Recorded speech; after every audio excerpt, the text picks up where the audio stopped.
Dassault Rafale.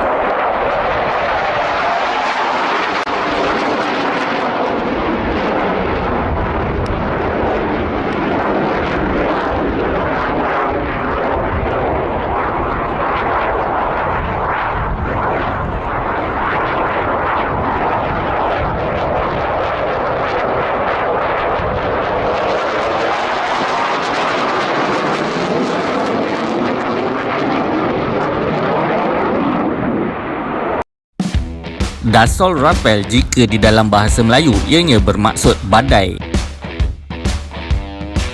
Ianya adalah pesawat pejuang pelbagai peranan MRCA yang mempunyai sayap delta, berenjin kembar dan lincah. Ianya direka dan dibina oleh Dassault Aviation Perancis.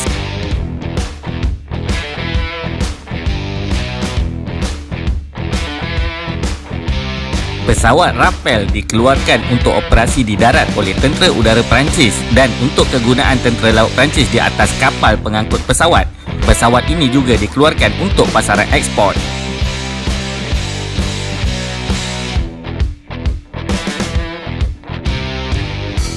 Walaupun beberapa buah negara dikatakan berminat untuk memiliki pesawat Rafale, namun tiada pembelian rasmi yang telah dibuat sehingga ke hari ini.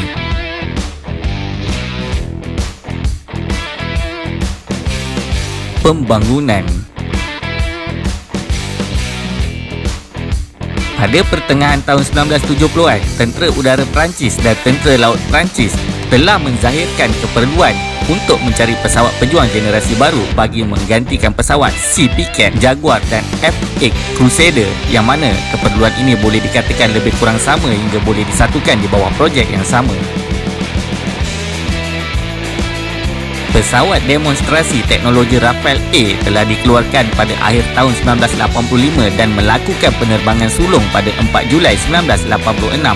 Enjin Snigma M88 yang dibangunkan dianggap tidak cukup bersedia semasa program percubaan pertama dilakukan tanpa mendatangkan risiko. Ianya seolah-olah status pembangunannya tidak begitu menonjol. Oleh sebab itu, pesawat demonstrasi ini yang telah dilengkapi dengan kipas turbo pembakaran lanjut General Electric F404 GE400 seperti mana yang digunakan untuk pesawat FA-18 Hornet. Pesanan untuk pesawat ini kemudiannya telah dibuat pada tahun 1988. Ujian lanjutan kemudiannya disambung termasuklah pendaratan touch and go dan penerbangan ujian dengan menggunakan model awal enjin M88 sebelum ujian Rafale A dihentikan pada tahun 1994. Pesawat Rafale A dan pesawat British Aerospace adalah standing. Apabila pesawat Eurofighter Typhoon melakukan penerbangan sulung pada Mac 1994, pesawat prasiri Rafale telah melakukan 3 tahun ujian penerbangan termasuk pendaratan percubaan di atas kapal pengangkut pesawat.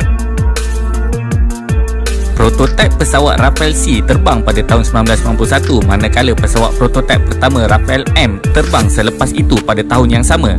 Pesawat prototipe Rafale B pula diterbangkan pada awal tahun 1993, sementara pesawat prototipe kedua Rafale M diterbangkan selepas itu.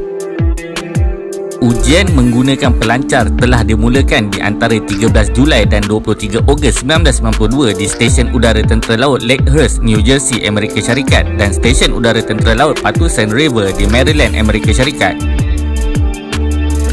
Ujian telah dilakukan di Amerika Syarikat disebabkan Perancis tidak mempunyai kemudahan ujian pelancar di darat. Pesawat ini kemudiannya melakukan ujian di atas kapal pengangkut pesawat Fox. Oleh sebab itu, lebih banyak pesawat Rafale B dipesan sebagai gantian untuk beberapa pesawat Rafale C. Ini bermakna kira-kira 60% daripada jumlah pesawat Rafale Tentera Udara Perancis terdiri daripada versi 2 tempat duduk. Keputusan yang sama juga telah dibuat oleh Tentera Laut Perancis yang mana pada mulanya ianya tidak memiliki sebarang pesanan untuk pesawat versi 2 tempat duduk. Keadaan politik dan ekonomi yang tidak menentu menyebabkan tiada pengeluaran untuk pesawat Rafale M sehinggalah pada tahun 1999. Pada mulanya, Perancis dikatakan akan memesan sehingga 294 buah pesawat Rafale, iaitu 232 buah pesawat untuk Tentera Udara Perancis dan 60 buah pesawat untuk Tentera Laut Perancis. Walau bagaimanapun, setelah berlalunya masa, jumlah pesanan ini menurun dan difahamkan hanya 120 buah pesawat Rafale telah mendapat pesanan secara rasmi. Walaupun Kementerian Pertahanan Perancis mendedahkan bahawa jumlah ini masih di dalam peringkat kajian dan berkemungkinan besar akan dikurangkan kepada 51 buah pesawat pada harga yang sama, ini membayangkan 8 hingga 12 buah pesawat akan dikorbankan untuk memberi laluan kepada pemasangan sistem pengesan baru yang dibangunkan oleh pihak industri kepada kelompok ini. Keutamaan pengeluaran diberikan kepada pesawat Rafale versi Marine disebabkan pesawat ini amat-amat diperlukan untuk menggantikan pesawat pejuang yang uzur iaitu Vought F8. Penghantaran bermula pada tahun 2001 dan mula memasuki perkhidmatan pada 4 Disember. Walaupun skuadron pertama iaitu Flotil 12 sebenarnya masih belum ditubuhkan semula sehingga 18 Mei 2001. Pesawat ini telah memulakan perkhidmatan secara rasmi di atas kapal pengangkut pesawat Charles de Gaulle pada tahun 2002. Reka bentuk pesawat. Pertama kali di dalam sejarah penerbangan, pesawat Rafale dilengkapi dengan sistem ikhtiar hidup elektronik yang bersepadu dinamakan Spectra yang mempunyai ciri teknologi halimunan maya berasaskan perisian. Sistem penderiaan yang paling penting pada pesawat ini adalah radar berbilang mod imbasan elektronik pasif TILS RBE-2.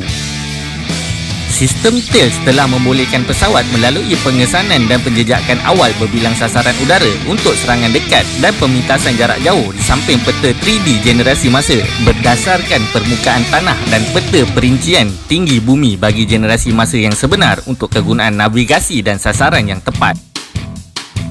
Sistem optik elektro sektor hadapan yang dibangunkan oleh TILS telah berintegrasi sepenuhnya di dalam pesawat dan boleh dioperasi di dalam jarak gelombang yang boleh dilihat dan jarak gelombang inframerah. Manakala sistem peperangan elektronik Spectra yang dibangunkan bersama oleh TILS dan Hertz Perancis memberikan kelebihan kepada pesawat untuk aset survival yang tertinggi di dalam menentang ancaman dari darat.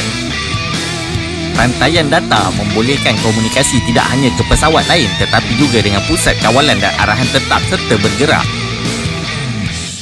Untuk misi-misi yang memerlukan penggunaan pesawat Rafale, ianya akan menggunakan port pengenalan laser optik elektro Damocles yang berkebolehan menggunakan bom panduan laser sama ada pada waktu siang ataupun malam. Pesawat Rafale juga menggunakan sistem utama avionik modul bersepadu juga dikenali sebagai unit pemprosesan data modular. Reka bentuk ini menempatkan semua fungsi utama pesawat seperti sistem pengurusan penerbangan, penggabungan data, kawalan tembakan dan sebagainya.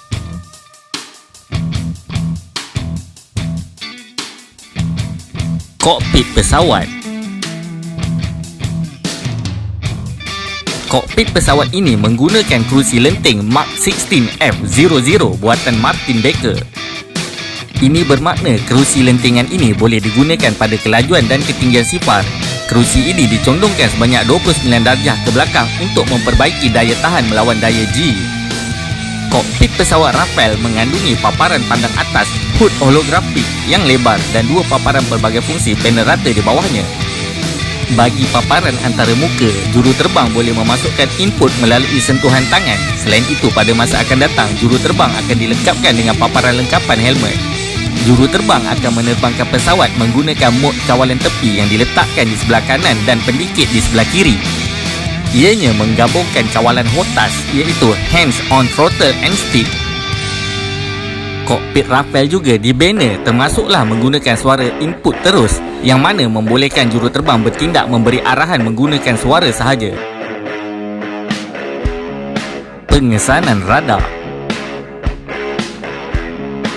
Pesawat Rafale juga mampu mengurangkan kesan jejak pada radar sama seperti pesawat FA-18 Super Hornet dan Eurofighter Typhoon. Menurut syarikat Dassault, walaupun kebanyakan reka bentuk halimunan adalah rahsia, penggunaan bahan komposit secara ekstensif dan corak yang berjeriji di hujung ekor dan sirip kecil membantu di dalam merendahkan keratan rentas bentuk pesawat pada radar. Sejarah perkhidmatan. Pesawat ini telah berada di dalam perkhidmatan Tentera Laut Perancis dan ianya berperanan sebagai pesawat pejuang udara ke udara dan telah menjalankan tugasnya dengan baik semasa penilaian untuk serangan udara ke darat.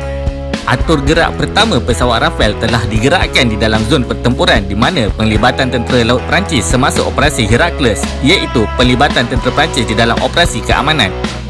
Walau bagaimanapun, Pesawat ini pernah mengalami kecelakaan sewaktu melakukan penerbangan latihan di pangkalan Saint Dizier. Ianya terhempas di kawasan yang tidak berpenghuni di daerah Newbury dan menyebabkan kematian juruterbangnya.